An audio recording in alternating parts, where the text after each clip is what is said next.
Okay, high level paper 2, section A, question 1.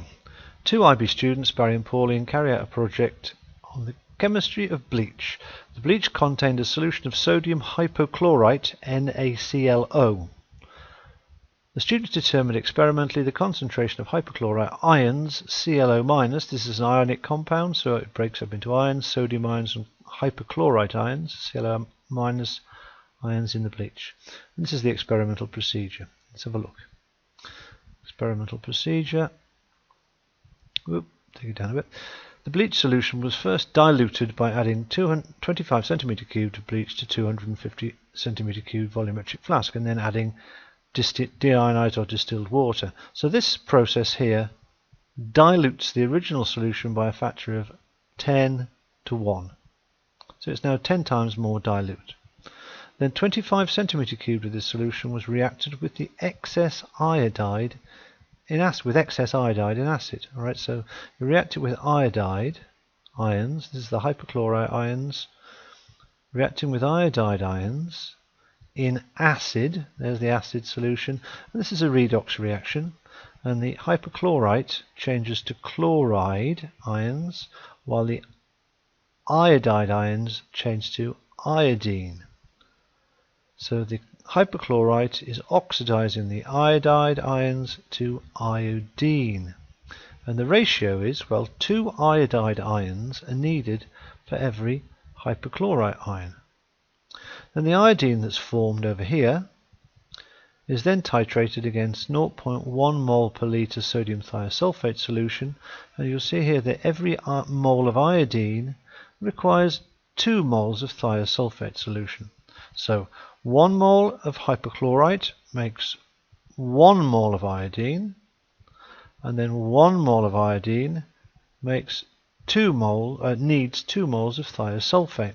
So the ratio is 2 moles of thiosulfate is equivalent to 1 mole of hypochlorite.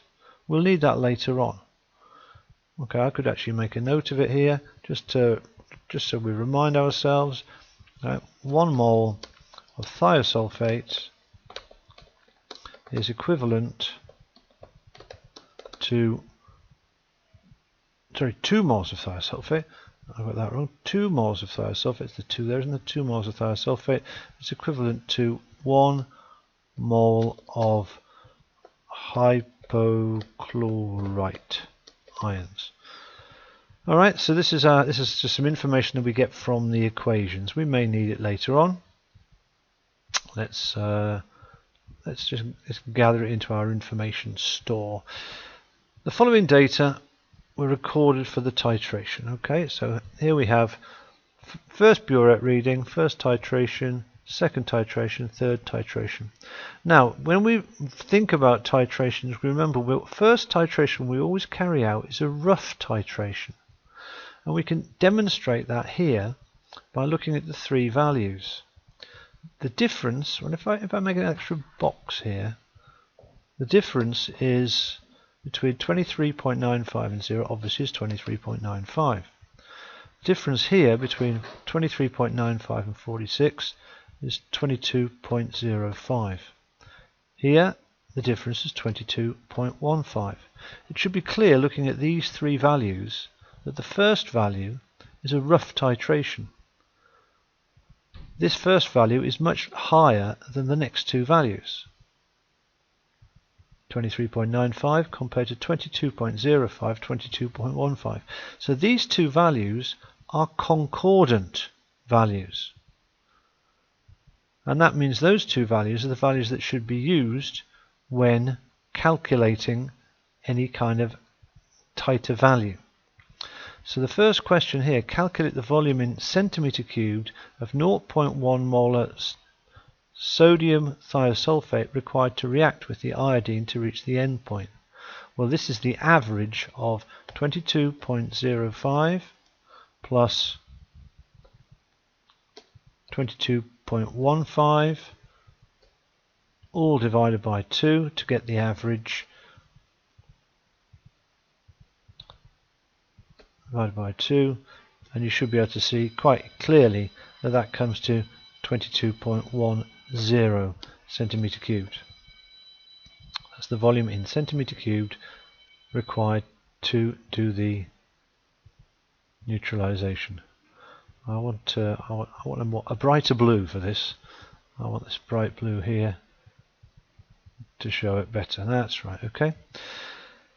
So this is the volume required to neutralize or to react with the iodine, the volume of sodium thiosulfate.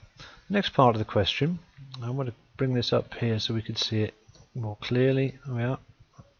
Calculate the amount in moles of sodium thiosulfate that reacts with it. Well, we're told the molarity is 0.1 moles per litre.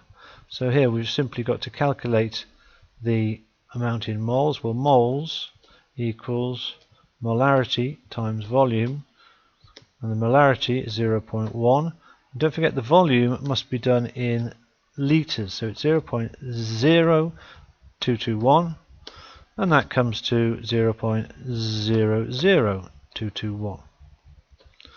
This could be expressed in in scientific notation. Probably better in scientific notation. 2.21 times 10 to the minus how many? 1, 2, 3. 10 to the minus 3. Okay, so this is our second mark. It's still not showing very well on the colours, is it? I want the more recent colours, that's better. Right. Now we calculate the concentration of the hypochlorite ions. Well, the hypochlorite ions, if you remember, we'll go back to our information here. I want to knock that up a little bit. Information here, 2 moles of thiosulfate is equivalent to 1 mole of hypochlorite ions. Alright, so we know this is the number of moles of thiosulfate needed to react with the iodine in 25 centimetre cubed. So the moles of hypochlorite, which we can get here. Can I get that here? Yeah. Right, so moles of hypochlorite will be equal to let's use the other one, 0.00221 divided by 2, because remember the 2 moles of thiosulfate to 1 mole of hypochlorite, and that equals 0.001105 moles, and this is in the 25 centimetre cubed sample. 25 centimetre cubed sample. Oh, we didn't spell that very well. Sample. So the molarity or the concentration. So the molarity equals, well, it's the moles divided by the volume. 0.001105 over 0.025. Maybe a good idea with the calculator now. 0.001105 divided by 0.025, and that comes to 0.0442 equals 0.0442 molar. Could write moles per litre or just capital M. I'm just being lazy and writing capital M. Now this is in the diluted bleach solution, and of course, let's get rid of that. Calculate in the undiluted. Well, it had a 10 to 1 dilution. So in the undiluted bleach concentration equals 0.0442 times 10. There had been a 10 to 1 dilution before the experiment, so it's 0.442 moles dm minus 3 moles per litre.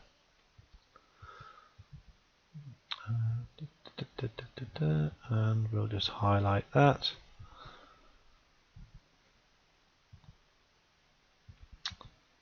And that's the end of the first titration question. So the key points are they using the two equations to realize that the sodium thiosulfate is reacting in a 2:1 ratio, so double the thiosulfate ions and the hypochlorite ions. And the other key point is to understand that in a titration we must make sure that if we've got three values given and the first value is different from the other two values, as in a normal experiment would be, then what we're doing is we're having the first titration is not used in the calculation, as the second two values are the concordant values. Okay, part B. Magnesium, a reactive metal. Define first ionization energy. Well, we should know the energy required to remove 1 mole of electrons from 1 mole of gaseous atoms forming 1 mole of gaseous single charged ions. Right, so I said mole, proper units of mole there. 1 mole of gaseous single charged ions. This is our full definition. Remember the key points, we must have gaseous atoms being used. 1 mole of electrons from 1 mole of gaseous atoms, 1 mole of gaseous single charged ions. It probably would be acceptable to define it for magnesium, Mg gas, go into Mg 1 plus gas plus 1 electron. That would also define it. The first ionization energy of magnesium. Because of course this represents 1 atom, it also represents one atom or 1 mole of atoms. Okay, explain why the third ionization is much greater than the second ionization for magnesium. You can see it's much larger, the third one. First one where it doubles, but this one from second to third it multiplies by a factor of about 5. So why? Well, if we consider magnesium has got an electronic configuration with 2 electrons in the first shell, 8 electrons in the second shell, and 2 electrons in the third shell. So after removing the first 2 electrons, the third electron has to be removed from a shell which is closer to the nucleus.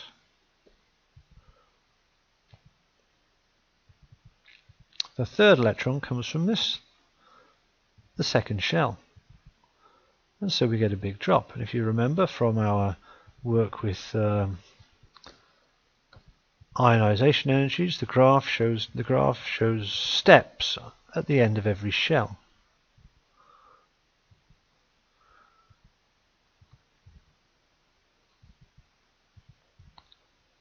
Next question, and now we're into Born-Haber cycles. Okay, so let's just take the. Although magnesium is usually found as Mg2+, it's possible to use a Born-Haber cycle to investigate the possibility of Mg+ being able to form stable compounds. Use the ionization energy data from part B, along with the other data provided below, to determine the enthalpy change of formation of MgCl. Assume that because Mg+ would be similar in size to Na+, MgCl would have a similar lattice enthalpy to sodium chloride. Okay, that's a good assumption. So this is we have to construct a Born-Haber cycle in here. What I will do is I will show it at each step. So if we start off with Mg magnesium solid plus, where are we? What we're making? MgCl. So it's plus 1/2. Can I put a symbol in there? Half. Insert a symbol. I just need to put a half. There we are. There's a half. Half Cl2 gas. This is our starting point.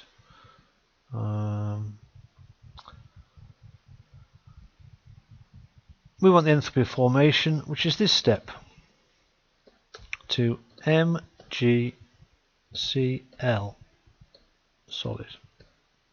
Okay, so by Hess's law, we start off with these and go around in a circle this way. Every step we take to get to MgCl solid will be equivalent. So the first step would be Mg, just take all of those.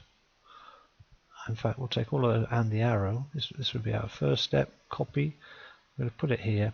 In this case, we're going solid. We're going to make it into Mg gas. So we want the enthalpy of atomization, right? And so the step for this is the enthalpy of atomization of magnesium. So it's a plus 146. The next step we want is to turn the Mg gas into Mg single plus ions. Right, so we take this,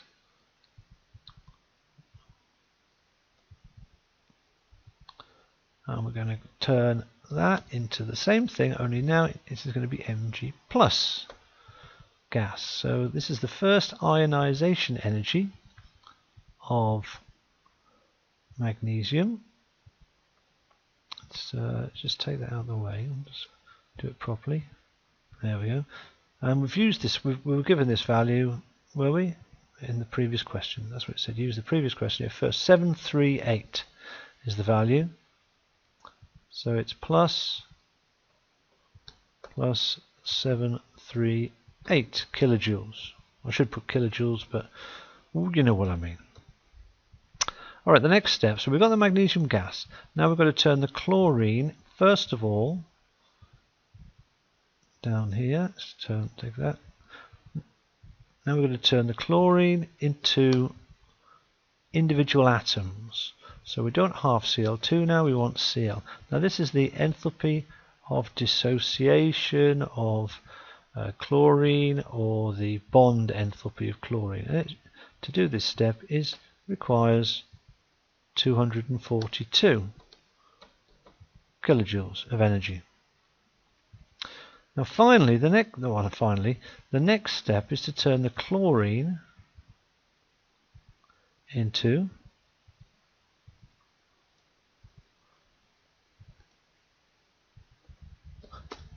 chloride ions, Cl minus. Now this is an exothermic process. Got to be careful with the sign here then. So this changes. This is electron affinity, and it's minus 349 kilojoules. And then finally, to go round the circle to get to right the way from where we are now here, Mg plus gas plus Cl minus gas, to actually MgCl. This would be the lattice enthalpy. Now this is the one we're assuming is the same as sodium chloride. Now at this stage, this is bringing together bonds, so we must put in the negative of the lattice enthalpy value given. The lattice enthalpy value given is the value for the lattice enthalpy of dissociation. So at this stage, we need the exothermic version, because we're taking these ions and we're putting them together into the lattice. So this is our sum. All of these here, we just add these up. And if we then do a underline here, we'll just do total. And we take the calculator out and go 146 plus 738 plus 242 minus 349 minus 790, and the answer comes to minus 13 kilojoules.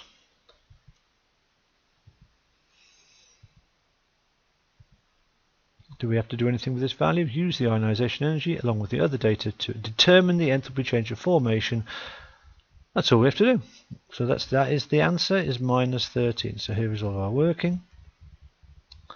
And there's the answer. I'm just going to do a quick check over it to make sure I've made no mistakes. First step, this is we're starting here, we're working here. So solid to gas. Gas to ions. Then chlorine to chlorine. We've made a mistake, haven't we? A half Cl2 is a half of the bond enthalpy. And I put 242, so that should be 1, 2, 1. That changes our value. It's a good job I checked that, isn't it, really?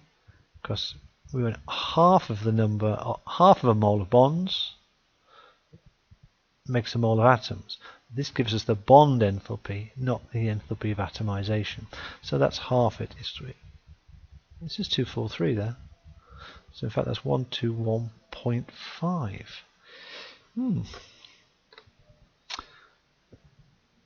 Okay, so now I best do my calculation again because I made a mistake.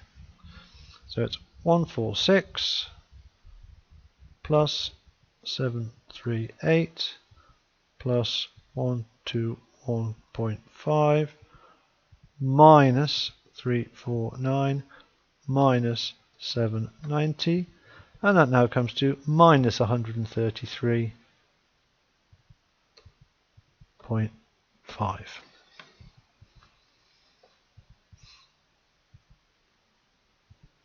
Any other mistakes? So Mg to Mg to Mg plus gas. That's all per mole. Assuming that's 133.5.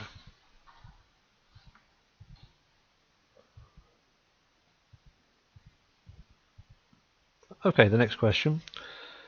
Here we are. Consider the lattice enthalpies of magnesium fluoride, magnesium chloride and calcium chloride. List these from the most endothermic to the least endothermic. So we're looking at the endothermic definition of lattice enthalpy, which is the one the IB tend to use. Now, what does the lattice enthalpy depend upon? It depends upon the charge on the ion and how close the ions can get to one another. So what we're comparing here, magnesium, magnesium and calcium. Well, you see calcium is a much larger ion than magnesium, and so we'll have a smaller charge density. And then the other ions we're comparing are fluoride and chloride. Well, here we have fluoride is a much smaller ion than chloride. And so the most endothermic will be the lattice enthalpy of magnesium fluoride, MgF2, because the ions are the smallest.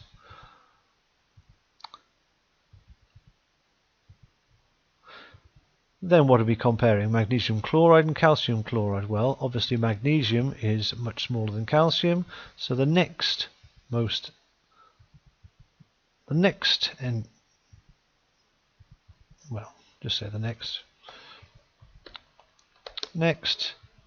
is magnesium chloride, and last is calcium chloride.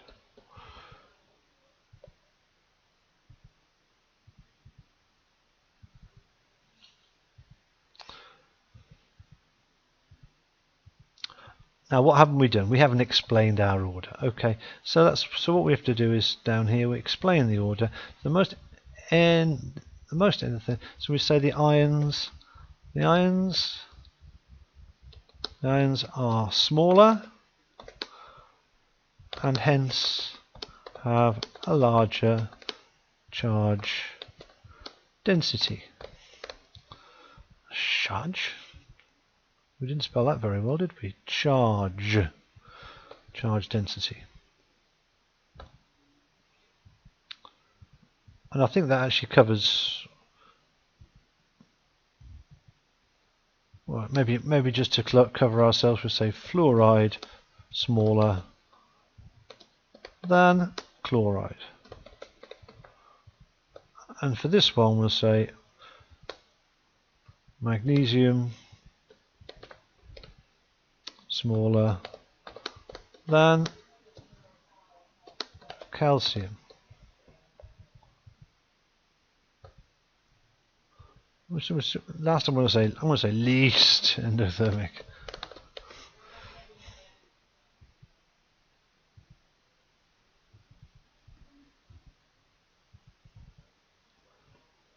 Okay, question 2. There are many oxides of silver with the formula AgXOY. All of them decompose into their elements when heated strongly, the elements silver and oxygen. Let's have a look at this first question then. After heating 3.76 grams of silver oxide, 3.275 grams of silver remained. Determine the empirical formula. Okay, so we know how much silver there is. And with the silver, we can work out the moles of silver. Do we know how much oxygen there is? Well, we do, because if silver oxide leaves silver, what's left, what's gone, what's disappeared, must be the oxygen. All right, so we're going to say down here, moles or mass of oxygen. Mass of oxygen equals 3.76 minus 3.275. That equals, get my calculator out, 3.76 minus 3.275, and that comes to 0.485 grams. Alright, we know the mass of silver because we're given it in the question. Mass of silver equals 3.275 grams. Okay, so what do we do with this data? Well, now, to get the number of moles of each, we divide each by its relative mass. So we go moles silver, moles Ag, will be equal to 3.275 divided by the relative mass of silver, which is around about 108, if I remember rightly. Actually, I need a periodic table, which I don't happen to have. I think it's 107 or 108. Let's have a look. Where's my periodic table?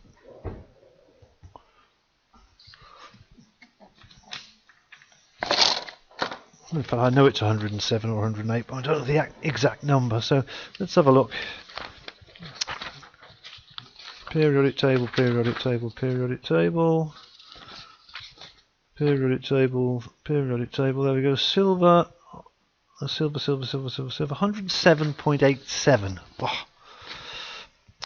107.87. And what does that come to? Well, 3.275 divided by 107.87, and that comes to 0.0304. 0.0304.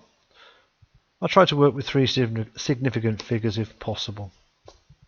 So we did the same for oxygen. Mole O. It's not O2 this time. Remember, it's oxygen atoms we're dealing with, because it's not the element. It's just the atoms in silver oxide. So we do with, so now oxygen 0.485, 485, try not to make typos. We divide that by the relative mass of oxygen, which is 16, and that comes to 0.485 divided by 16 comes to 0.0303. 0.0303. In other words, to within a very, very, very small error, they are exactly the same. So just simply by comparison, the formula, the empirical formula, equals AgO. I'm going to write empirical formula. I know it's actually the empirical formula AgO. It's an ionic material, so the empirical formula pretty much has to be the correct formula. Suggest why. Next question. Suggest why the final mass of solid obtained by heating 3.76 may be greater than. In other words, well, clearly, I don't know. What's it saying? It's saying that we've got a larger value than what should be left of just pure silver. Well, maybe it hasn't all decomposed. Maybe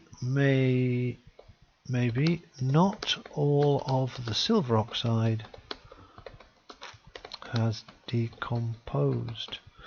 What could we do to make sure? Well, ignore any possible. Give one design improvement. Well, we could keep heating it. We could heat the solid until there is no further change in mass.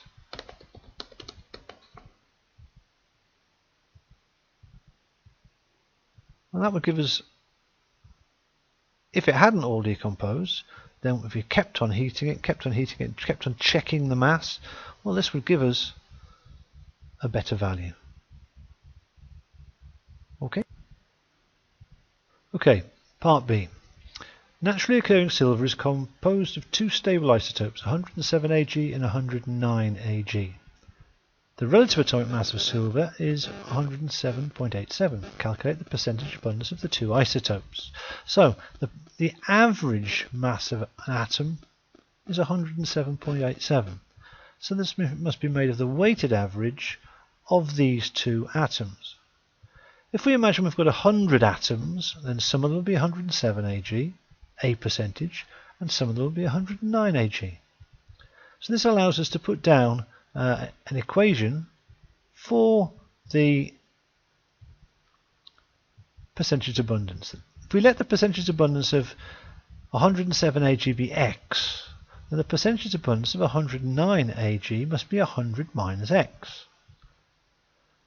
So the mass of 100 atoms, which will be that times 100, so it's 107.87, that's the mass of 100 atoms, will be equal to 107x, that's the mass of x atoms of isotope 107, plus 109 multiplied by 100 minus x.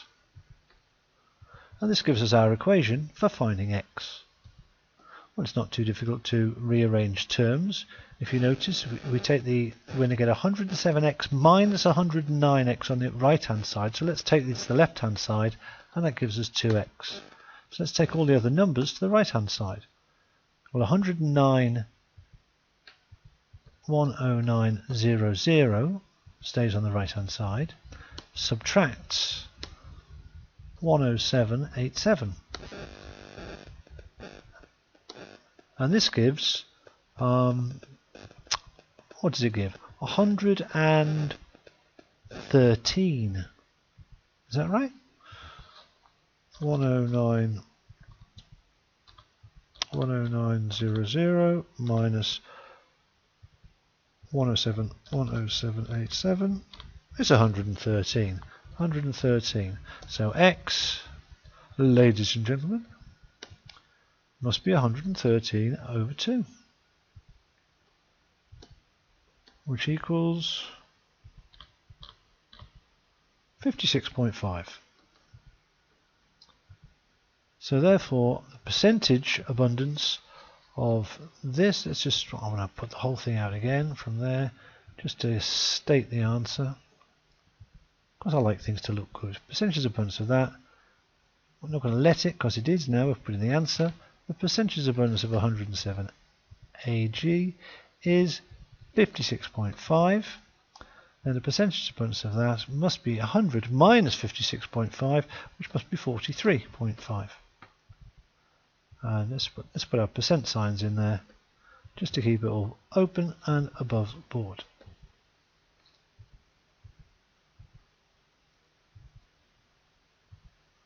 Okay. Pentoxide, phosphorus 5 oxide, react with water. What we're going to do is going to put a spatula measure of each oxide in a 100 cm3 flask containing distilled water with a few drops of bromothymol blue indicator. The indicator is listed in section 22 of the data booklet. Alright, bromothymol blue. So the colour of solution, product. So what we need to do is go to the data booklet on section 22, and we find that bromothymol blue has a particular colour in acid and a particular colour in base. Bromothymol blue in acid is yellow and blue in base. Well, this is a base, so this will be blue. And this is an acid, so it would be yellow. That was easy. You get the colours. The product formula, what do you get when you put sodium hydroxide in water, sodium oxide in water? You get sodium hydroxide. That was awful. What happened to that? Caps lock was off. Sodium hydroxide. And when you put phosphorus pentoxide in water, you get phosphoric acid, H3PO4. If you don't know that, that's because you haven't learnt it, and it's something you need to learn. The products of these when they're in water. Explain the electrical conductivity of sodium oxide, of molten, so it's melted now, sodium oxide. Well, this is ionic, and so the ions are free to move. So in molten sodium oxide, the ions are free to move and conduct electricity. However, in molten phosphorus 5 oxide, there are only molecules with no electrical charge, and hence not able to conduct electricity. Why is that giving me a line like? What's wrong with oxide? Oh, okay, I didn't put a comma. For 2 marks. Next question. Describe the emission spectrum. Now this is a question. Describe. So that means actually say what it looks like. Not explain it. Describe it.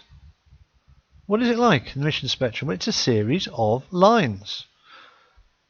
It's a series of lines on a black background.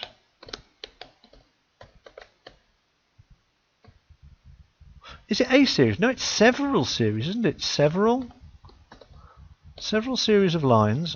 Series counts as plural or singular, so it's several series of lines on a black background. Come on.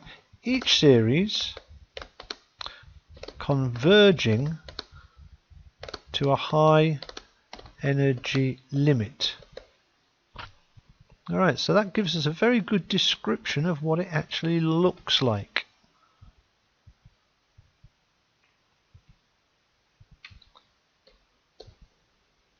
Outline how this spectrum is related to the energy levels. Well, each line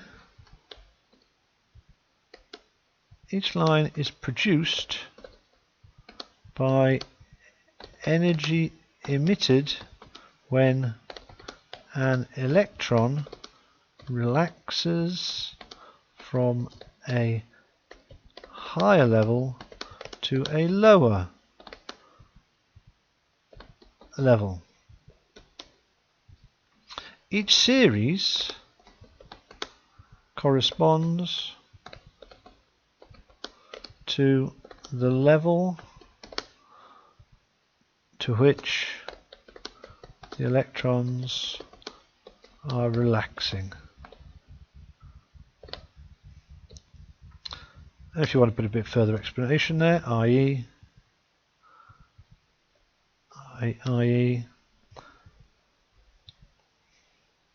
the first series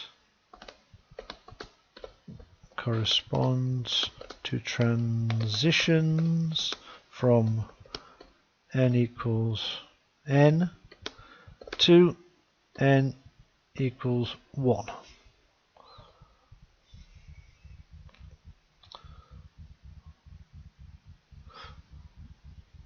Where n is a higher number. What about n dash? Just to differentiate it from this. 10 equals 1. And just to completely show that we understand it, The second series corresponds to n equals n to n equals 2, and this is visible. This is a visible series. Okay, so that gives us loads and loads of ways of demonstrating that we know exactly what we're talking about. Next question, transition elements. Transition elements form complexes such as FeCN. Deduce the oxidation number of iron. Okay, well, the cyanide ion has a 1 minus charge. There are 6 minus charges. We do it down here. 6 minuses. So it's 6 minuses plus Fe equals 4 minus. So we write that down. 6 minuses plus Fe equals 4 minuses. So what does Fe equal? Fe equals 2 plus. Well, plus 2, sorry. Plus 2 oxidation number. And we do the same process here. The next question. FeCl4 minus, well, each chloride is 1 minus, so that's 4 Cl minuses. 4 minuses plus Fe equals 1 minus. Pretty clear that Fe must be 3 plus. Fe equals plus 3. Remember, 3 plus would be an ionic charge, plus 3 is the oxidation number.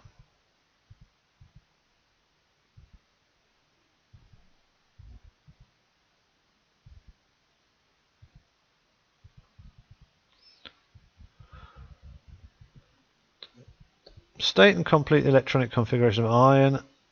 Alright, is it complete? It's complete electronic configuration, so this is all your 1s's.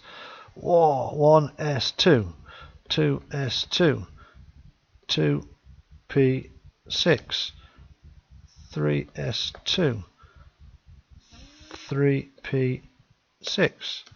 Now into the fourth level, it's iron element, so it's 4s2, 3d6. I'm fussy. I'm going to do them correctly because these are supposed to be superscripts. It's a very good habit to get into, doing things correctly, because that shows people that you know what you're doing, that you understand the process. Okay. Now the Fe2 plus ion, well, really what we're saying here, if we take this, we've lost 2 electrons. The question is, which 2 electrons? And it's those 2 electrons. So that's 4s0. So that gives us iron and the iron 2 ion. Next question. The boiling points of the isomers of pentane are 10, 28 and 36, but not necessarily in that order. Identify the boiling points of each of the isomers. Right, this is to do with intermolecular forces. All right, so I'm going to do the reason. Right, so the stronger the intermolecular force, the higher the boiling point.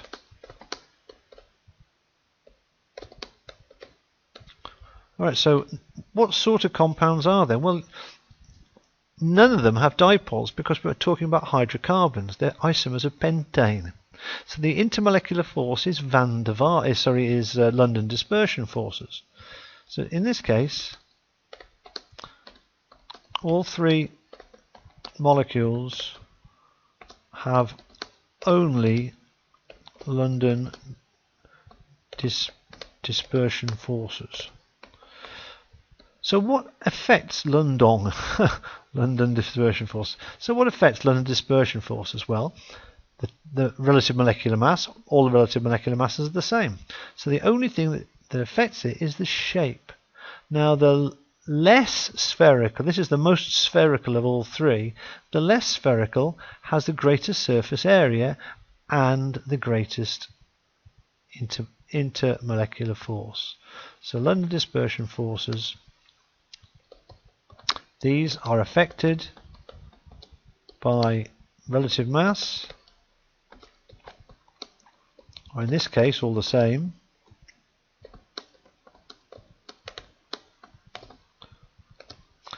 and shape. more spherical, the less the surface area and the less the force. So in this particular case, what we've got, the boiling point isomers A, B and C. A will have the highest boiling point, 36, B will be 28, and C will be 10.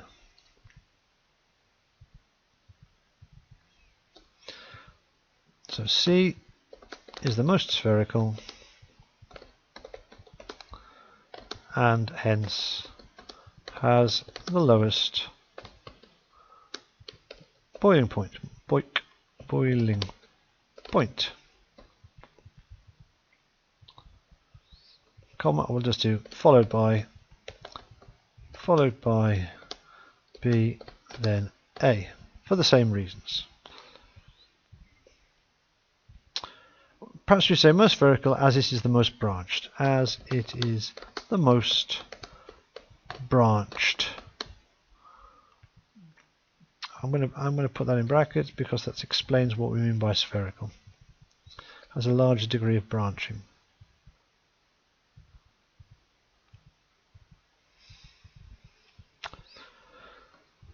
Right, for the next one I have to draw a Lewis electron dot structure of phosphine.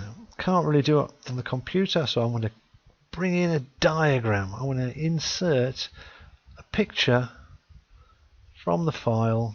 I'm going to go documents. I know where I've got one because I make them. We're going to go to my website, call, and it will be in bonding. It's going to be bonding images. It's going to be shapes or Lewis structures. Lewis structures will do, and I want phosphorus pH 3.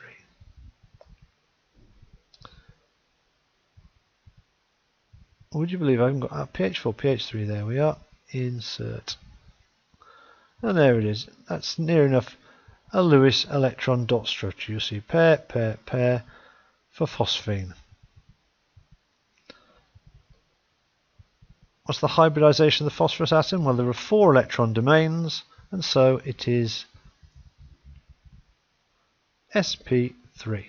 sp3 always has 4 electron domains.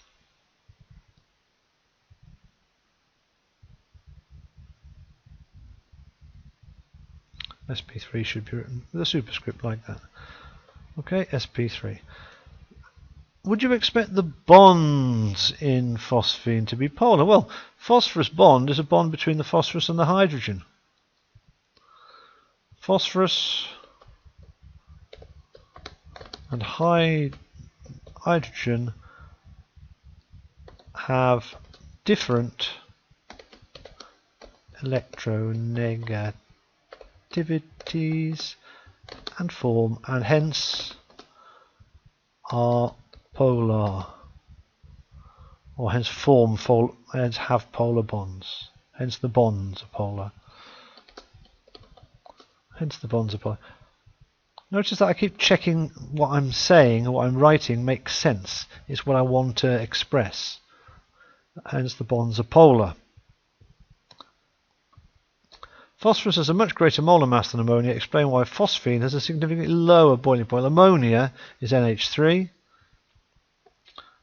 Ammonia has hydrogen atoms attached to the electronegative N atom, and therefore is able to form hydrogen bonds between molecules.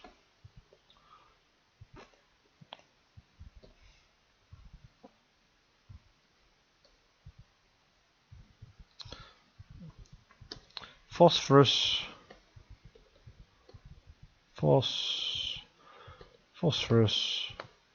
is much less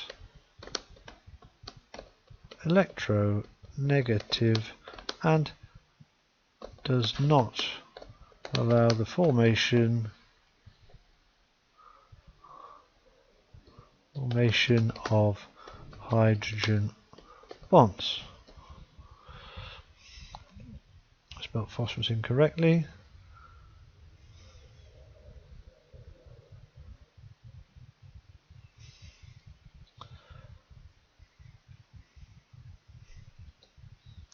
There's a bit around a bit here, sorry. Phosphine is usually prepared by heating white phosphorus, one of the allotropes of phosphorus, with concentrated sodium hydroxide. The equation for the reaction is that the first reagent is written as P4, not 4P. Describe the difference. Well, 4P means 4 separate atoms of phosphorus, or 4 moles. 4 moles of individual phosphorus atoms. That's what 4P means. I want to change that 4 to the words. 4 separate atoms of phosphorus, 4 moles of individual phosphorus atoms. But that's important, but P4 means 1 molecule of phosphorus that contains 4 phosphorus atoms bonded together. Whoa, how many spelling mistakes is there? How many typos? Ah, phosphorus. Okay, there's a new compound, phosphorus. Phosphorus that contains 4 phosphorus. But I'm going to put P4 is of course written like that. Together. And of course you can put in brackets there, or 1 mole of phosphorus molecules. That would solve. Right, so the difference. P represents an atom, P4 is a molecule.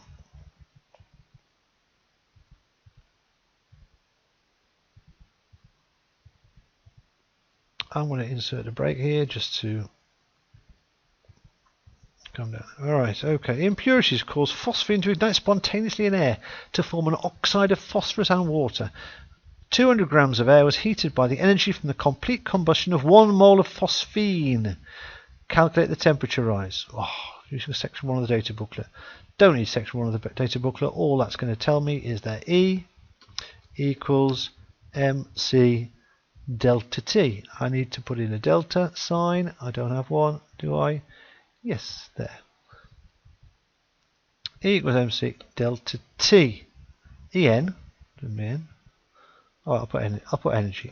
Energy equals mc delta T. What do we want? We want T, don't we?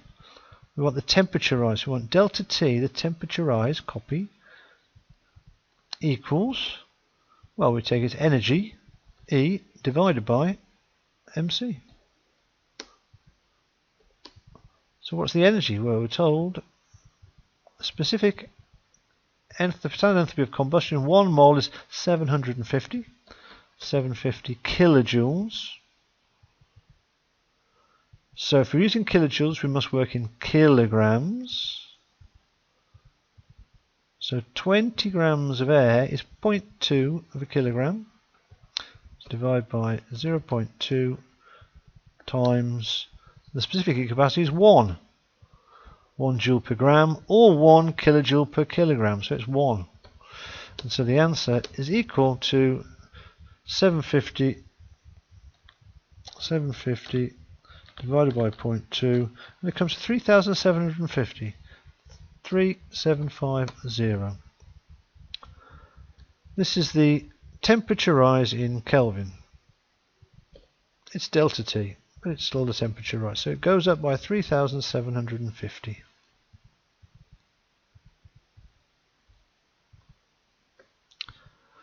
Right, the oxide, as phosphorus oxide, formed in the reaction with air, contains 43% phosphorus by mass. So this is an empirical mass. So we know phosphorus. We write phosphorus 43.6. Remember what we do now is we pretend it's grams because it's percent, so it's by mass. So it could be kilograms, could be grams. So it means the rest of it is oxygen because it's an oxide. What's 100 minus? I'll write it down to make it obvious. 100 minus 43.6 equals. What's 100 minus 43.6? Well, it's 56.4. Alright, so if we pretend these are grams or percent, it doesn't matter. Grams or percentage, it really does not matter. So what we do is we then put it into moles. Moles of phosphorus equals, well, divide 43.6 by the relative atomic mass of phosphorus, which is around about 31 from what I remember. I'm going to look it up. Where's my periodic table? Phosphorus, pp 30.97. Let's do it properly. 30.97. I said 31. I wasn't far out. I was 3,000ths out, wasn't I? So it's 43.6 divided by 30.97, and that comes to 1.408. 1.408. Oxygen then, moles oxygen. Remember there's oxygen atoms, remember, because it's an oxide in the formula. So this is 56.4 divided by 16 equals 3.525. 3.525. Oh no, we've got a problem. Look, the two numbers. Oh no, oh disaster. It's not a disaster, is it? What do you do? Well, to rationalize it, we divide both of them by the smallest. Right? So what we say is we look for the simplest ratio. No ratio. It's no disaster. So we take phosphorus and oxygen. Alright, I'm just going to say phosphorus and get rid of this bit in the middle. I'm just cheating by, I just don't want to have to type everything. So we divide both of them by the smallest number. So quick inspection, which is the smallest number? It's the top one. So we go phosphorus, divide by 1.408. Divide by 1.408. Now you can see 1.408 divided by 1.408. What does that come to? 1. And this one, 3. Divided by 1.408. So we actually do this on the calculator, and it comes to 2.5. We still haven't got integers. Yes, but look at this. 2.5. What happens if we double 2.5? We get 5. So now we can double that, double both to get integers. Double both equals P2O5, and that is the empirical formula. P2O5.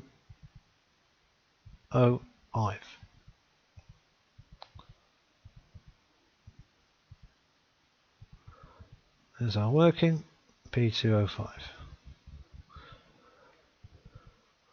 I think I might have missed a bit of that off the screen, but I'm sure you can work it out. The molar mass of oxide is approximately this. Determine the molecular formula. We've got the empirical formula, so empirical formula mass, and it's 2 phosphoruses, so it's 2 times 31 plus 5 times 16 equals 2 times 31, 62. 5 16s are 90. Is that right? 5 16s are 90. 5 16s are 80. 62 and 80 is 142.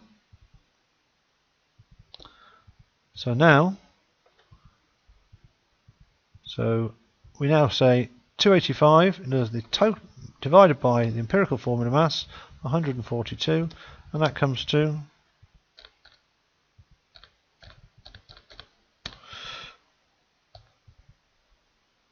285 divided by 142. I know what it comes to, but I'm just demonstrating. It's 2.00.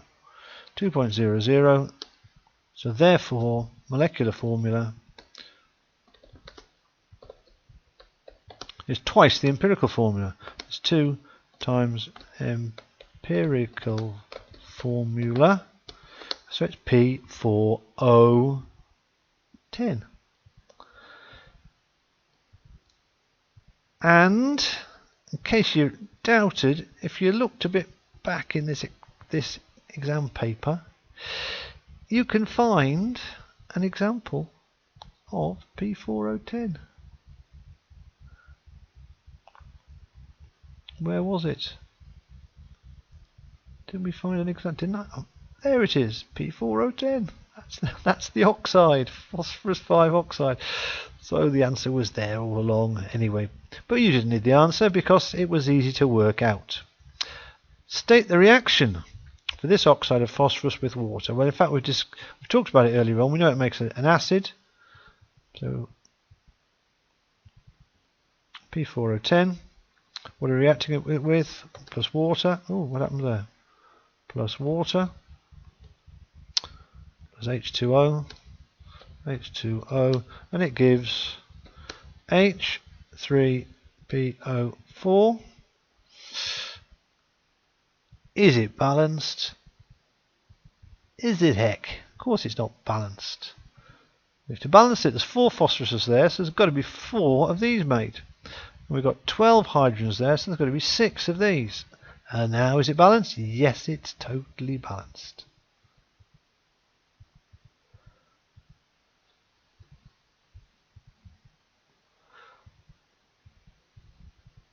Right. I'm going to have a coffee and come back in a moment. Okay, question 6. Question 6 is about burning propanol. Propanol burns according to this equation. There's our equation there. And you can see that all components are gaseous. And so that allows us to use bond enthalpies to calculate the enthalpy change of the reaction. So this is a bit of a mechanical question. However, we just need to make sure that we don't make any mistakes. We look at the number of bonds of carbon-hydrogen. Here there are 6, 1, 2, 3, 4, 5, 6 carbon-hydrogen bonds that need to be broken. So it is 6 times 413. I'm not going to work it out yet. I'm going to get a calculator in a moment. How many CC bonds are there? Well, CC bonds, 1, 2 CC bonds. We go 2 times, and the CC bond enthalpy is 347. 347. What else is there? Carbon, carbon. There's a carbon, oxygen, double bond, CO double bond. And the CO double bond, 1 times 736. This is all of these are the bonds that need to be, no, they're not quite all the bonds to be broken. There are 4 oxygens as well. OO is, so it's 4 times, this is a mistake that people make quite often, 498 equals. Alright, so all of these are the bonds that need to be broken. This is the endothermic side, the positive side, endo. I'm going to put endo, well, let's put endothermic. The energy that needs to be, I want to underline it. Life's too short, let's live it up a little. Alright, endothermic side. So we put in here, there. Now we can do a bit of calculating. 6 times 413, 413, 413 times 6 is 2478. 2478. 347 times 2, 347 times 2 is 694. 694.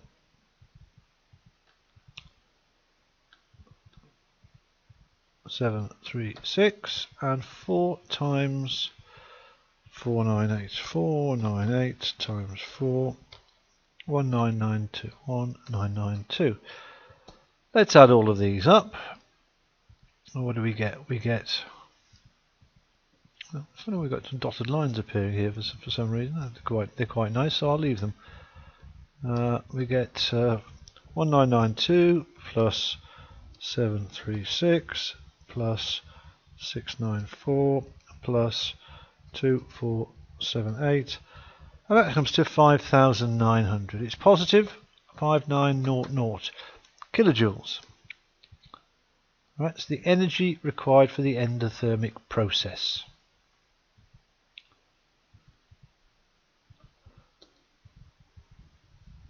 I don't know why I've got dotted. I see. Let me just check the font, see if for some reason I'm drawing. Yeah, look, underline style. None. There we go. That's better. All right. So now we want the exothermic, which is bond formation. Exothermic side. On the exothermic side, well, what are we making? Let's have a look. It's 3 H2O, so there's each of the water molecules has got 2 OHs, so that's 6 OHs, and likewise 6 COs. So exothermic 6 times OH, there we are, 464, and 6 times 736. 6464, underline exothermic, there we are, lovely little underline for exothermic, where is it? There we are, underline. 6464s, 464 times 6 equals, now these are exothermic, so I want to put negative values, negative 2784, and 6 times 736, so 736 times 6, 4416. So it's negative again, 4416. Let's add these together. And it equals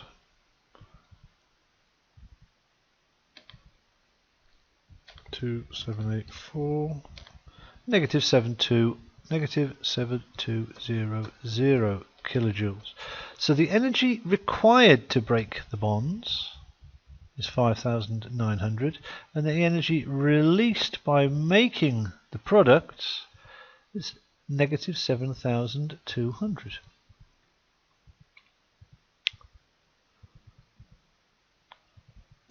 Now what have I done? Okay, I've actually jumped ahead, haven't I? I've answered the second part of the question. I'm going to get rid of it because that's what we're asked for. The next part here. Calculate the enthalpy change when all the bonds in the product shown are formed. Right. Then using the answers to parts 1 and 2, calculate the standard enthalpy of combustion. In other words, put them together.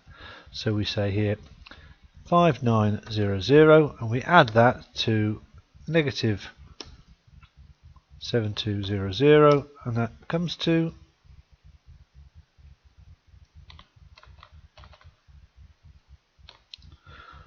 -1300 kilojoules. Well, like I said, this is a very mechanical question, difficult to explain any further. Bonds broken, bonds formed. The whole process is the sum of bonds broken plus the bonds formed. And of course, bonds formed is exothermic, bonds broken is endothermic. Question 7. Valence shell electron pair repulsion theory can be used to predict the distribution of electron pairs and shapes of bond angles of many molecules. Show how the theory can be used to explain why ammonia has a tetrahedral distribution. Alright, why should ammonia have a tetrahedral distribution? Well, we all know what ammonia is. If we don't, we should do by now. NH3 is ammonia.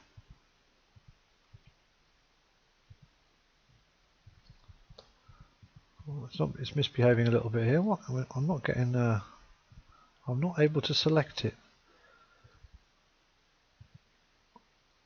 Very strange.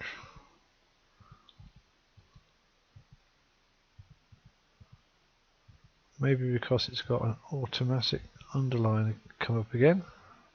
Can I select it now? No, I still can't select it.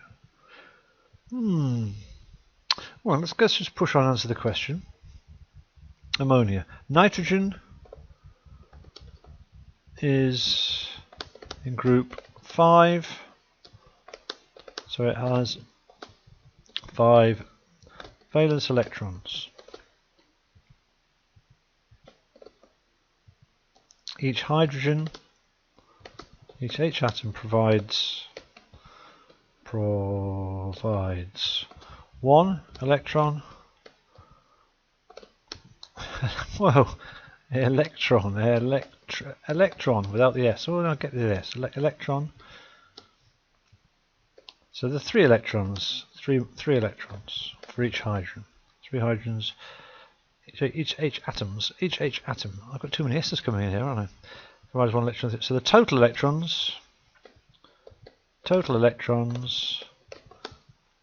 equals 8 equals 4 electron domains.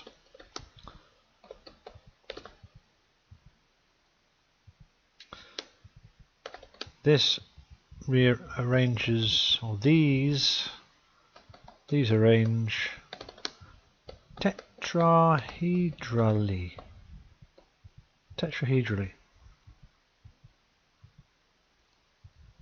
These arrange tetrahedrally, comma, with a bond angle of 109.5 degrees. But only three pairs are used for bonding, and there is 1 lone pair. This means that the molecular shape is trigonal pyramidal. The lone pair then squeezes, is by repulsion, the bonding pairs, reducing the bond angle to 107 degrees. So that covers all of our bases here. We've got the formula,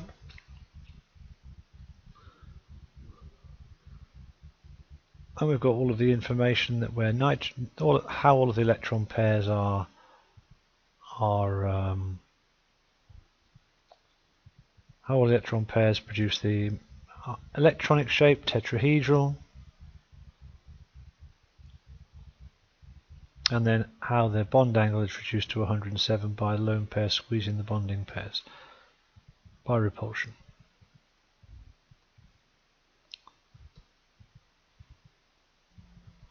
Okay, next question. Phosphorus tribromide, similar to ammonia, in fact, because phosphorus is in group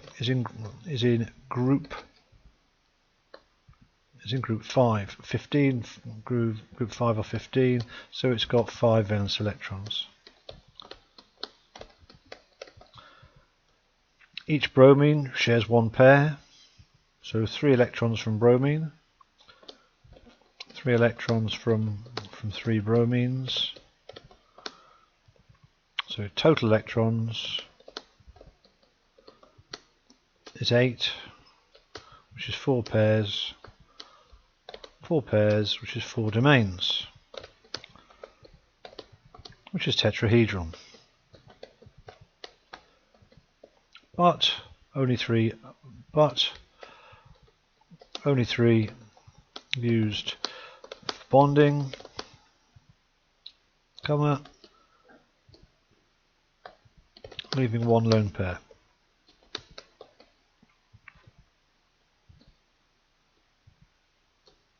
So the molecular shape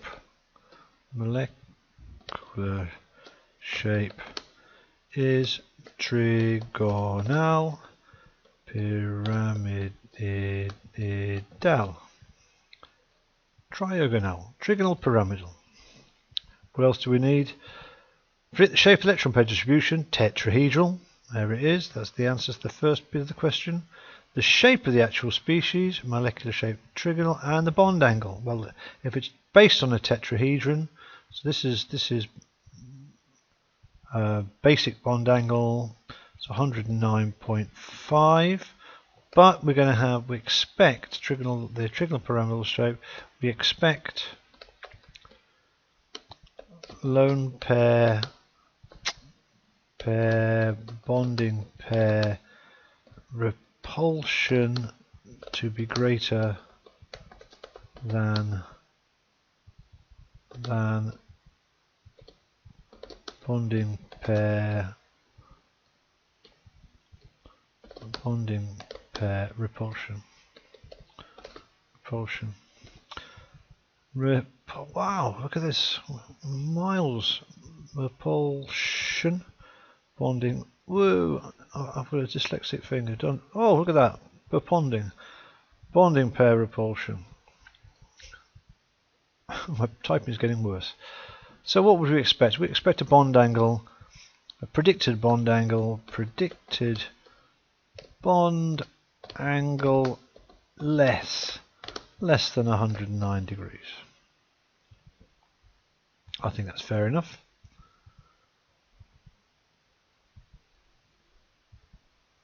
And that's all we need to say. If we look at the next one, SF4, this is a bit we did exactly the same treatment. Sulfur. What group is sulfur in? Sulfur is GROP. Sulfur is in group 16, so it's got 6 electrons. 6 valence electrons. There's 4 fluorines. 4 times F. That's going to provide 4 electrons because they all form single bonds to sulfur. That's going to give us a total of 10 electrons. And 10 electrons is 5 pairs, which is 5 domains, which is electronic arrangement. Electronic arrangement is a trigonal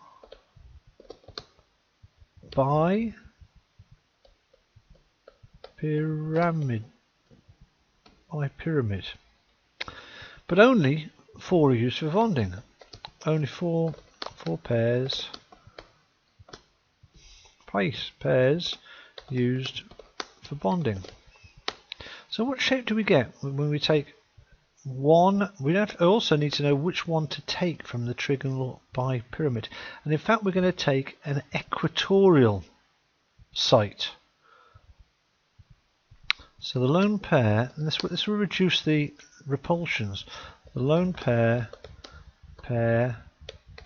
takes an equatorial site, leaving the molecular shape. This one is called a K shape or a sawhorse. K shape or sawhorse.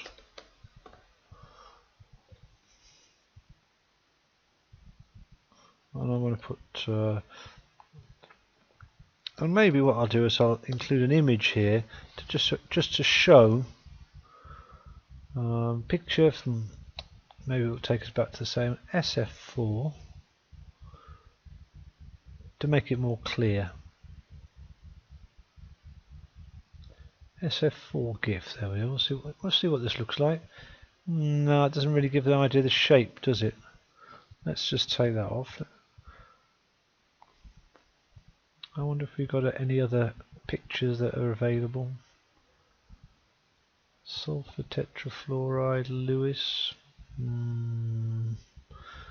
Maybe not. Where else might I find a good picture of this? Documents. Let's have a look at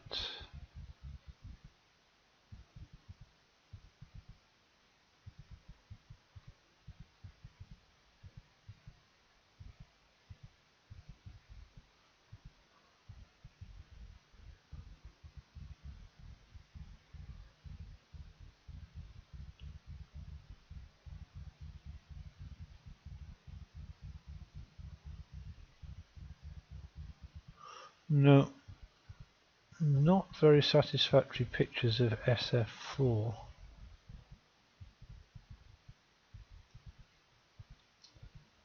We've got the Lewis structure, but we haven't got a good sawhorse picture. Alright. The screen draw. What are we looking at? Sulfur. Ooh, what's this? This is no good. I'm going to take this off. Pencil. There we are. Sulfur. And because we leave the two sites okay, the equatorial sites, two of the equatorial sites remain, and here we have the lone pair. Let's stick a lone pair. See if I can stick a lone pair on like this. Yeah, there's a lone pair.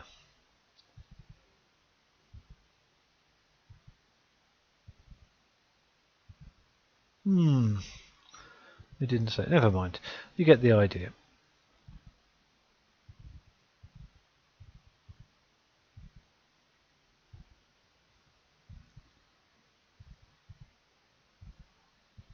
We'll go again.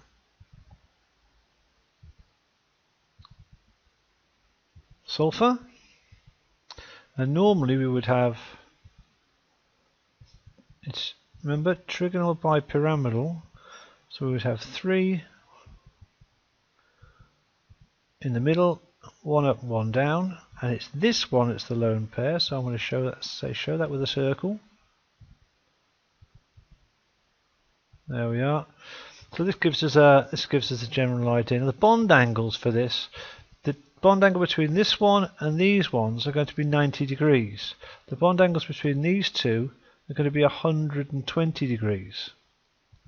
So there's 2 bond angles. There's a 90 and 100. Well, you can count the bond angle between those two, of course, as 180, but so it would be a 90s and 120s. The 120s you'd expect to be squeezed in a bit, the 90s you'd expect to be squeezed in a bit by the influence of this lone pair. Okay? So do we have to predict the bond angle? Predict the shape of the electron pair, and the bond angle. Okay, so in here we'll put bond angles of less than, I think we're going to use a less than 90 degrees and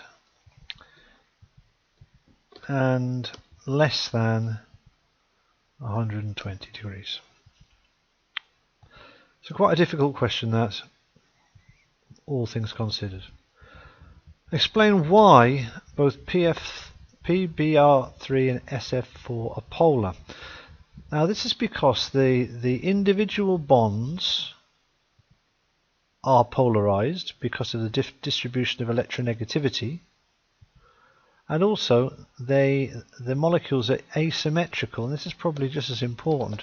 The molecules are asymmetrical, and so the individual dipoles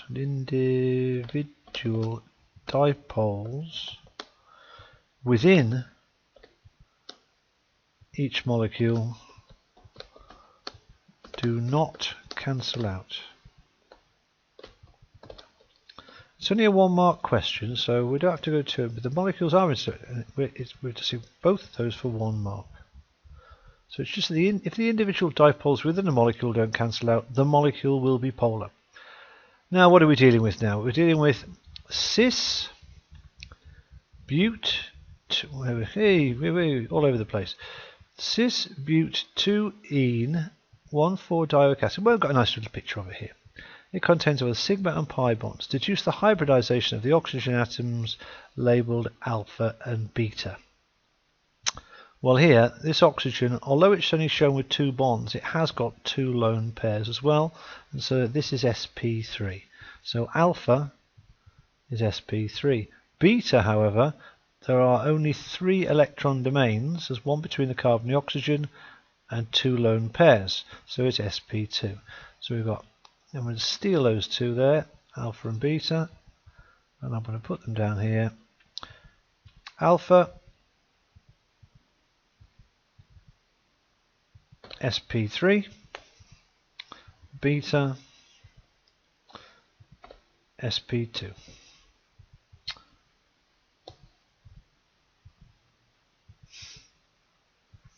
And I'm going to put them with the correct notation. And there we go.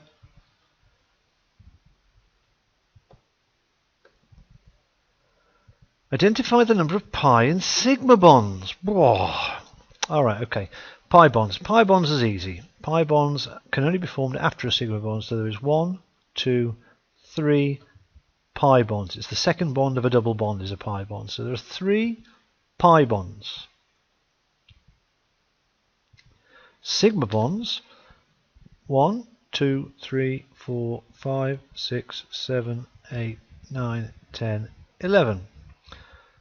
So it's 3 and 11. So it's 3 pi bonds, 3 pi bonds, and 11 sigma.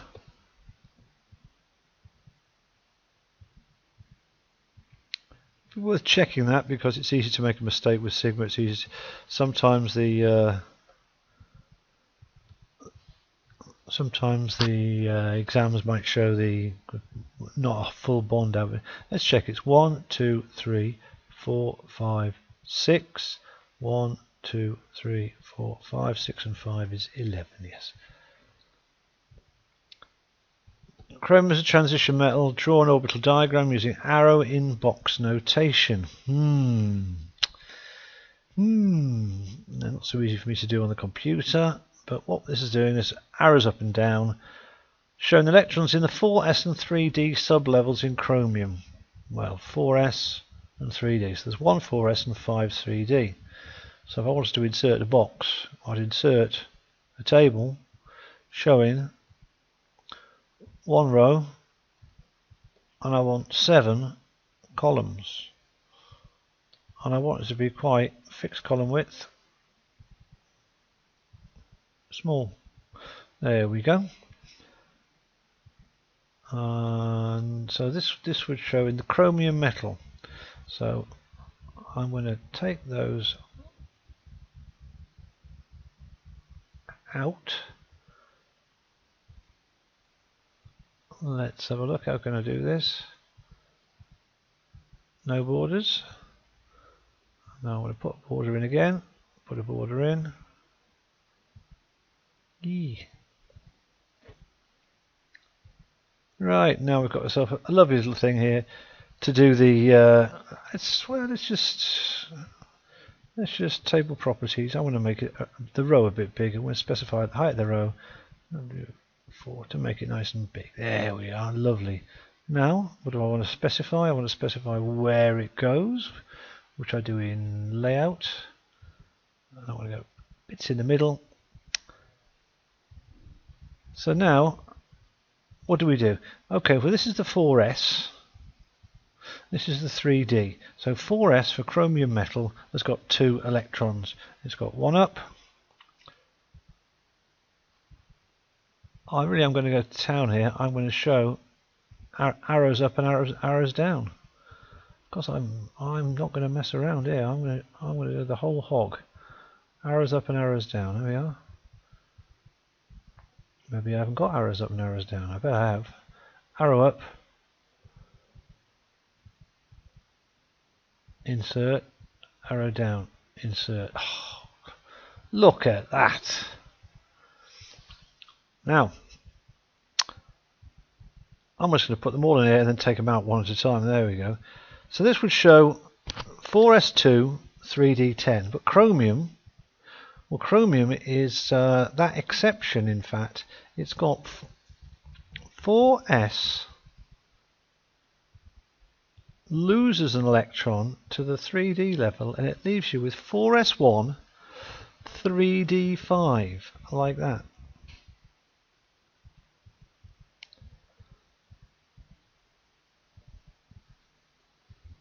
That was a lot of work for just for 1 mark, wasn't it? It's much easier in the exam when you can actually draw it. Electron in a box notation. Nature of metallic bonding. Well, what is metallic bonding? This is a pretty fundamental question, isn't it? Metallic bonding, it's a lattice of chromium ions surrounded by delocalized electrons. And that's it, that's metallic bonding. Lattice of chromium ions surrounded by delocalized electrons. We can't get much fairer than that, can we? Let's move that to the top. State the name of that substance. Hey, whoa, Zed, I've lost something. I thought we'd lost something. We've lost the answer.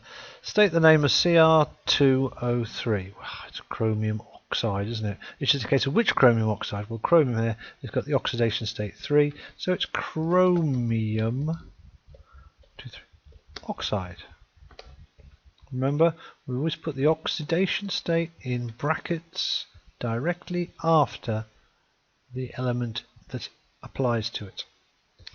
Describe the ionic bonding present. Oh, well, what is this? Well, it's a lattice. It's a giant lattice. It's ionic bonding. Giant lattice. We can't get that bit wrong. Of repeating chromium 3+ and oxide O2- ions in a ratio of well, you can see from the formula 2 to 3.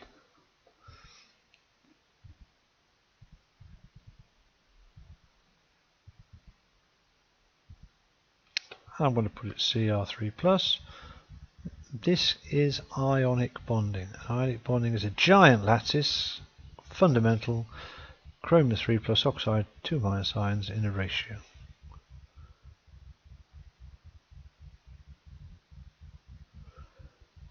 Chromium forms a complex. There's a lovely little complex. Chromium, tetramine, dichloro with a 1+ charge. What's the oxidation number on the chromium? Well, remember, the sum of the oxidation numbers must add up to the charge. So, well, ammonia doesn't have an oxidation, doesn't have a charge, 0. Chlorine is chloride, so it's 2 minuses. So we end up, so we have 2 minuses for the chlorides plus chromium's charge equals 1+. What's chromium? Chromium must be 3+.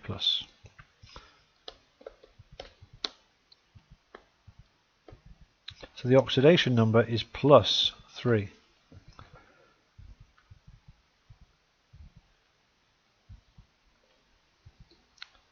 Describe the nature of the ligand chromium bond. Well, in other words, how is it? How is it formed? Well, the ligand bonds to the chromium by donating a pair of electrons. So it's a dative coordinate bond with the lone pair donated by the ligand.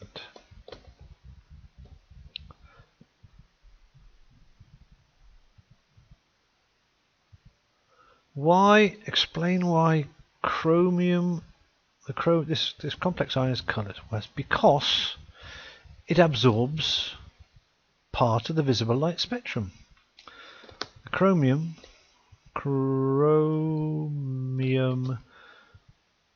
3D electrons absorb a portion of the visible light spectrum, allowing only the remaining light to be transmitted the absorbed radiation promotes the 3D electrons between non-degenerate orbitals formed by the influence of the ligand electrostatic field.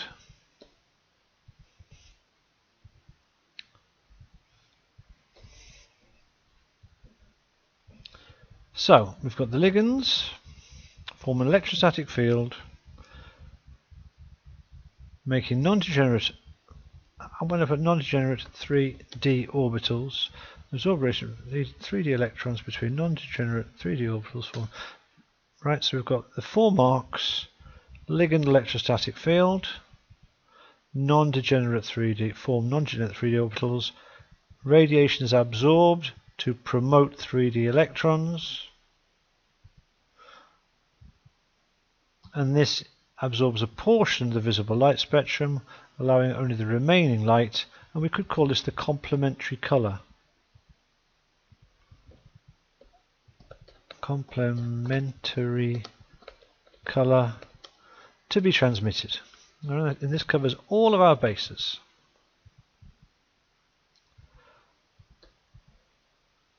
Draw the 2 possible isomers of this complex ion. Right, well, the issue here is this is an octahedral shape. And we have to fit 2 chloride ions into different places in an octahedral shape. So the chloride ions, chloride ligands, can either be opposite one another,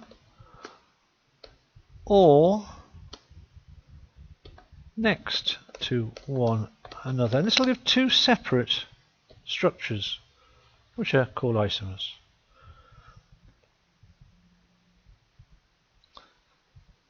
I'm going to put in the octahedral complex. So how do we explain? Well, I'll put this there. Let's just explain it a bit more. Let's give it a little bit more of an explanation here using the screen draw. It's not particularly easy.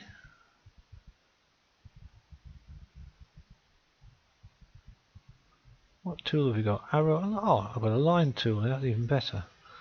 A line tool. So if I do a line, ooh, there's a line.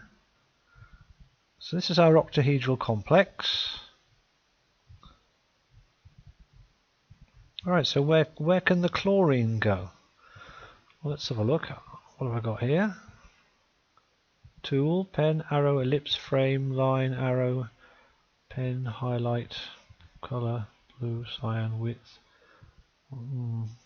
Alright, well, let's just pretend I'm going to do the, let's just take, so the chlorine could go, what happened? Let's just go Z, take that back, there we go. Chlorine, for example, could go there, and there. Well, those 2 would be next to each other, and so that would be a different isomer to if we put the chlorine there and there. Okay, so these are 2 separate structures. Chlorine could be next to each other, or it could be, in fact, that should be a separate structure there as well. These are opposite, adjacent, and now they would be adjacent. Those 2 positions, of course, would be the same as these 2 positions. So there are only 2 possible places where the 2 chlorines could go in the octahedral complex.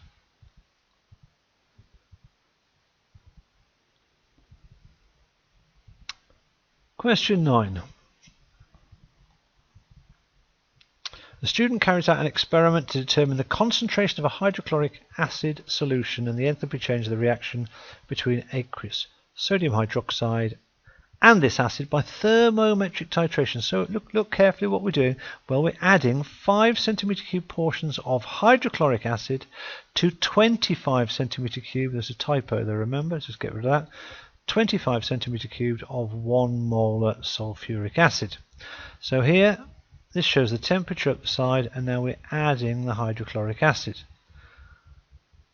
The results are plotted on the graph.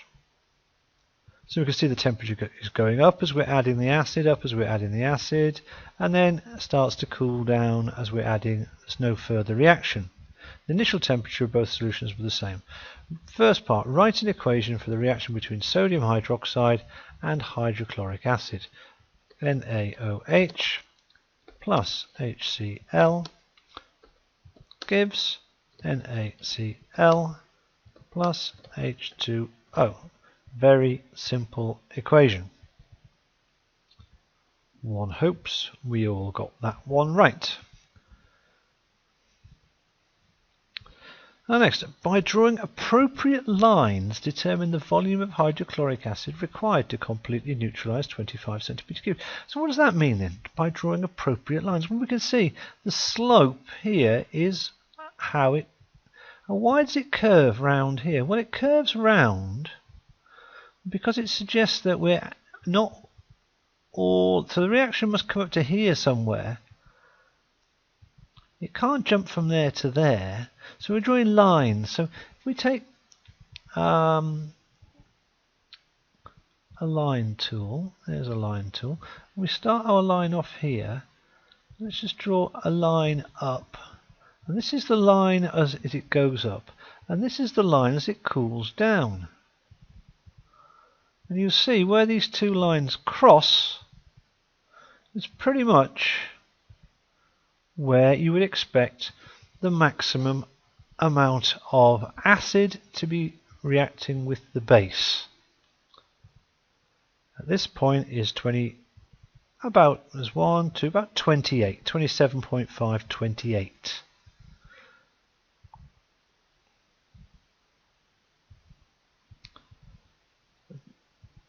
So what we'd expect here is the volume of hydrochloric acid, 28 centimeters cubed.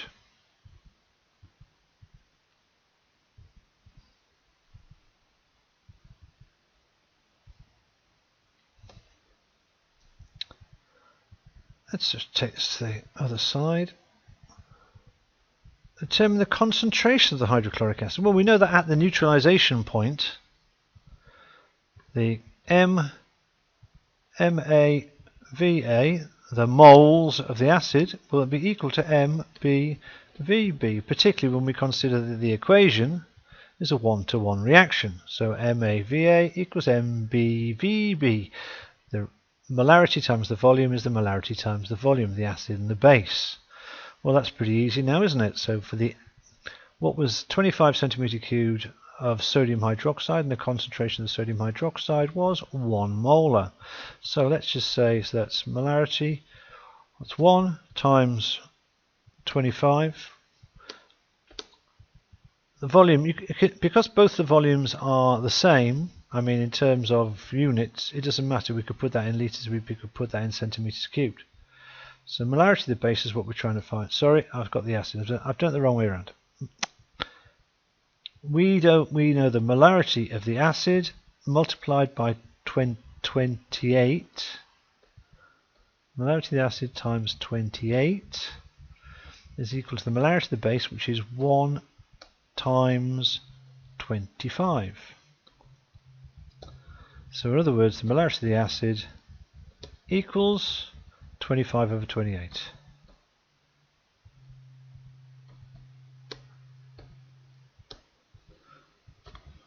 Divided by 28, 0.89.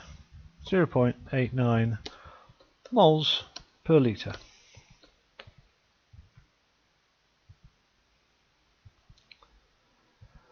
Yeah. Now determine the change in temperature. Whoa, okay, so we've got to go back up. I've got to draw my lines again. There's the lines. Screen draw.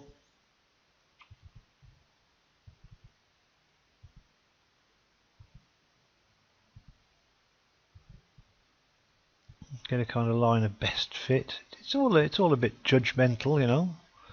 So what we're doing now is we take it there sideways. Well, I think you could safely say that that's around about, that's 32. So that's so each of those points is 0.1. So 0.2 rather, 0.2. 30.4. Would that be fair? 30.4. Yeah, 30.4.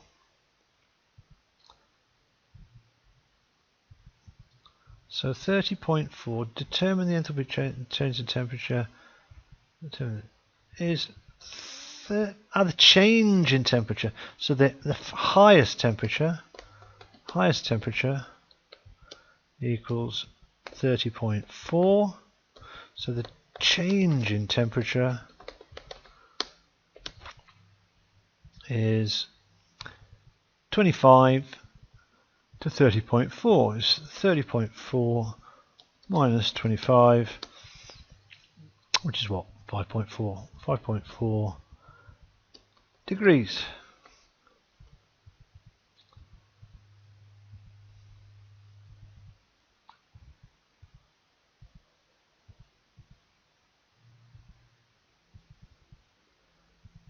Now we calculate the enthalpy change in kilojoules per mole for the reaction. Well, first of all, we take the energy released. So the energy, when energy released equals mc delta T.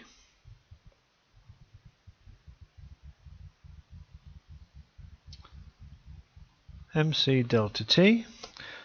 Now what's the mass? Well, the mass is the total mass at this point. So it's 25 plus 28 grams. 25 and 28 is 53. 53 is 0.053 kilograms. The temperature rise, well, so the specific heat capacity is 4.18. The temperature rise we decided was 5.4. So that gives the energy released for this reaction. So that's 0.053 times 4.18 times 5.4. So this reaction is 1.196, which is 1.2 kilojoules. But we want the energy per mole. So energy per mole, well, in this case we look at how many moles we have. Oh, it's 0.025 because there's 25 centimeter cubed of 1 molar base, and that will make the same number of moles of what is it's 1.2 divided by 0.025,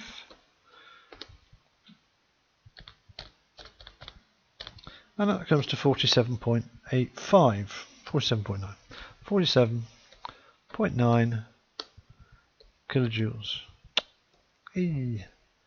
Kilojoules per mole minus 1.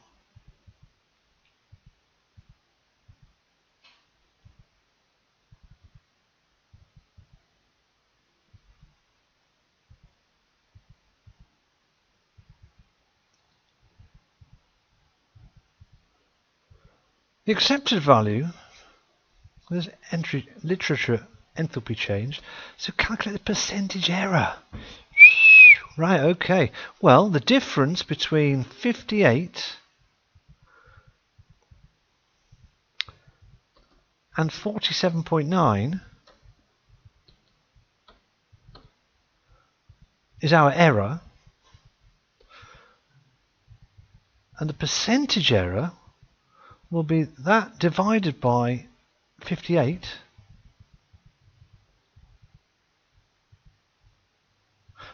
and we'll multiply the result by 100 to get a percentage.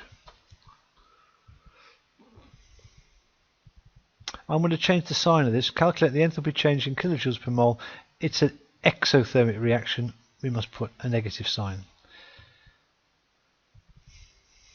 That reminded me, seeing that. Easy to miss, but it's, you never know. You never know. This could lose you a point.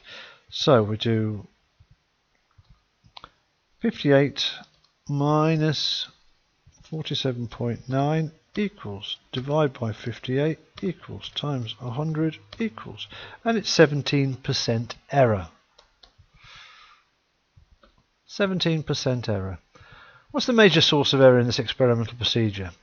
And an improvement that could be made to this is the same as all calorimetry experiments, isn't it? Heat loss to the environment.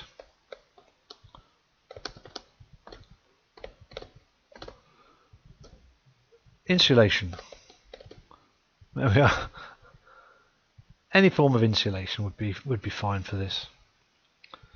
Major source of error, heat loss to the environment, and an improvement, heat loss to it. So I know, put a lid on it. Lid, polystyrene,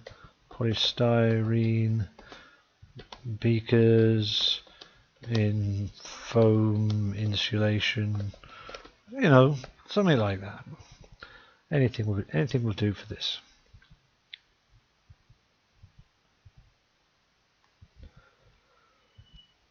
Next question. It's all about iron oxide. It's all about iron oxide. Let's just take those two together. Right, now then, what's it say? Iron 3 oxide is the main source of iron, but the decomposition of iron into an element is extremely difficult due to the large positive value. Due to a large positive value. Well, that means it's not spontaneous, yeah? So we've got these two reactions here. Suggest with a reason whether it's possible to produce iron by reacting that with that. Alright, so we have to put together an equation for what happens when we react these two together. So let's put the equation together. Let's put the equation out there. I'm going to just get rid of this for a moment. So if we put Fe2O3 plus CO. So now these won't. This obviously can't balance. Well, it's not balanced like this, is it? You're going to need. It's going to produce 3 CO2 because you've got to get rid of 3 oxygens. We're trying to make iron.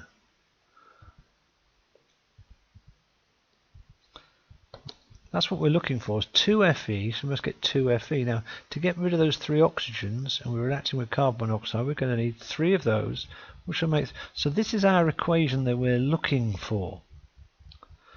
So what do? Well, we construct this equation by looking at this. Well, if we take this equation and multiply this by 3, we go 3CO plus 1.5 O2 gives 3 CO2. We must multiply this by 3 as well.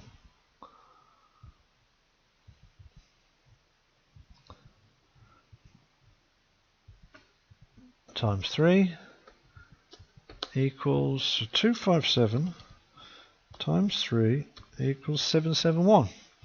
Negative 771 kilojoules. So this is the Gibbs free energy change of this when it's multiplied by 3. Now if we add them, well, we've got the Gibbs free energy, sorry. Now we add this to this one.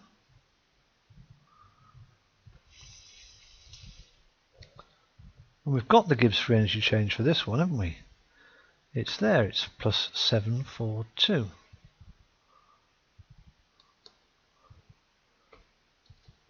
Plus 742. So now what do we get when we add these two together?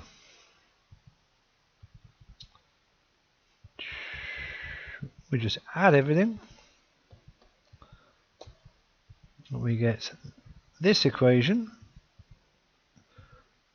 And if you don't believe me, just check it out with that plus 1.5 oxygens. The 1.5 oxygen strikes out with the 1.5 oxygens and gives that. All right. And so now we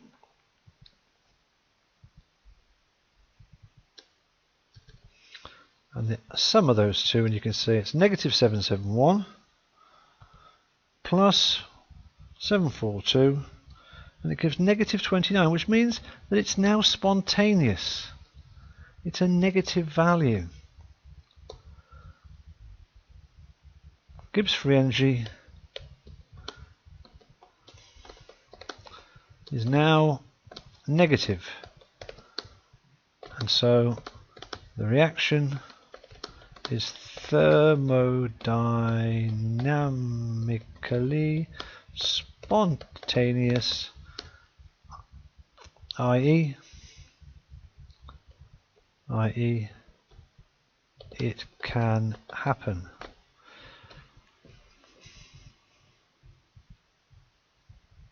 So there's our reasoning. For some reason it's suggesting that I'm speaking a different language because it's underlining all my work. Can I be bothered? Possibly. Let's go to layout, references, view, review, language, set proofing language, language per set proofing language. Yeah, see, it's thinking I'm Spanish. Let's go to English again. English, United Kingdom. Set as default. Yes, okay. Okay, part B. The thermite reaction is one of the most exothermic reactions. There is the equation for the thermite reaction, Fe2O3 plus 2Al gives Fe liquid plus Al2O3 solid. Notice out of these four, iron is in the liquid state. This may affect us later on. We'll see. Well, in fact, it does affect us somewhere because look, the free energy change for iron, delta G, is plus 10. Because iron's natural state is iron in the solid state. So to turn the solid into a liquid, we do get a positive Gibbs free energy change of plus 10. Okay, calculate the standard free energy change in kilojoules per mole by using values of the standard free energy changes of formation from the table above. Alright, so on the right hand side, these are the things that are being formed, and so we'll get the positive free energy change of these. So positive free energy change of 2Fe, well, is 2 times 10 plus the positive the positive of the Gibbs free energy of aluminium oxide. Aluminium oxide is negative, so positive over negative is negative, so we could say plus, we bracket it just to make sure we know what we're doing, minus 1582, close the brackets, and then we must subtract these. So subtracting minus 742 is the same as adding 742, so we add 742 there, and the Gibbs free energy change of aluminium was 0. So our final Gibbs free energy change for the reaction comes to 2 times 10 is 20 minus 1582 plus 742, and that comes to negative 820. Negative 820 kilojoules. Alright, now we'll have a look at the standard entropy change, delta S standard.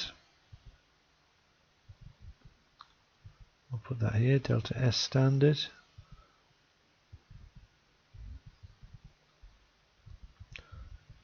And let me just change the font because otherwise we'll get something funny looking. Delta S standard. Well, in this case, once again, we're forming the entropy of these, and we're losing, so we subtract the entropy of those. So entropy 2Fe liquid, well, it's 2 times 34.8, 2 times 34.8, plus the entropy of aluminium, we're forming these, entropy of aluminium oxide, plus 50.9, and now minus, well, we take away the entropy of the iron oxide, which is 87.5, and we take away the entropy of 2Al, so we must multiply 28.3 by 2. 2 times 28.3. And we get our trusty calculator out to work these out. 2 times 34.8. 34.8 times 2. We add in 50.9, and then we subtract the entropy of the chemicals that we've lost, minus 87.5, minus 2 times 28.3 is 56.6, and it comes to negative 23.6.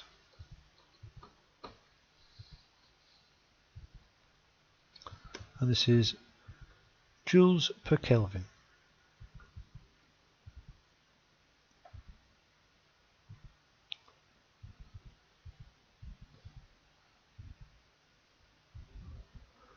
Now we're going to use the standard, calculate the standard free energy change in a different way. Now we're going to use our relationship delta G equals delta H minus T delta S. So it's now the delta H value we've got up here, minus 825.2 minus 825.2 minus T delta S. Well, T is 298 because it's to 25 degrees, sorry, and it's multiplied by the delta S value.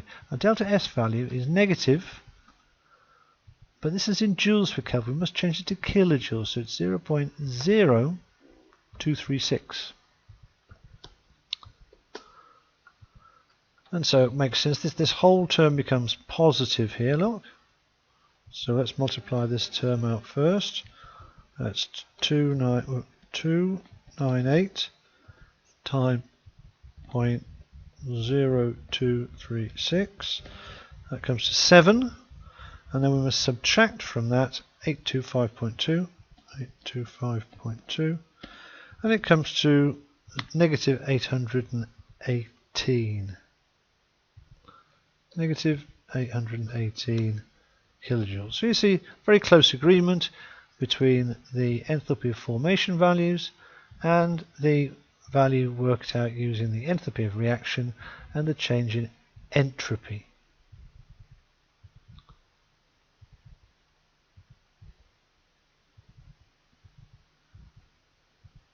And that's about it.